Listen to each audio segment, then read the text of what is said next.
CAN 2025, Gianni Infantino, FIFA, attise la tension entre l'Algérie et le Maroc.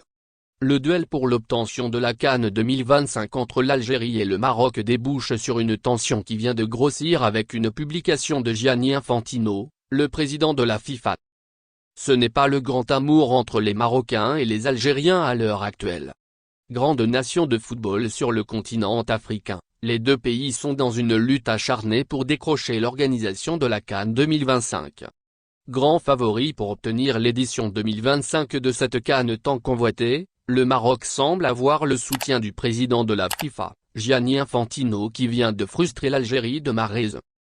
Alors que les récents propos du président de la Fédération royale marocaine de football, Fouzi Lekja, concernant cette CAN à venir suscitent quelques indignations, Infantino, qu'on accuse d'être assez proche du dirigeant marocain, a posté une photo de lui avec le maillot des Lions de l'Atlas.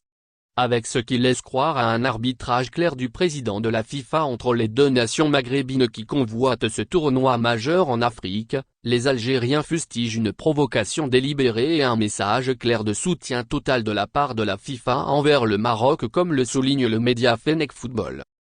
La colère des Algériens. Sur les réseaux sociaux, les internautes ont exprimé leur indignation et leur colère face à ce qu'ils considèrent comme une trahison et une humiliation de la part du président de la FIFA. Toutefois, la guerre de la CAN 2025 est donc loin d'être terminée.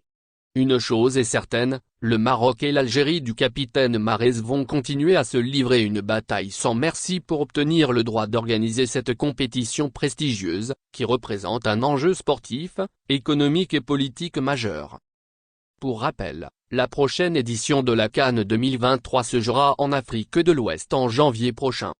Les éléphants de la Côte d'Ivoire de Nicolas Pepe accueilleront cette grande messe du football sur le continent. Merci de bien vouloir activer la cloche et de cliquer sur j'aime.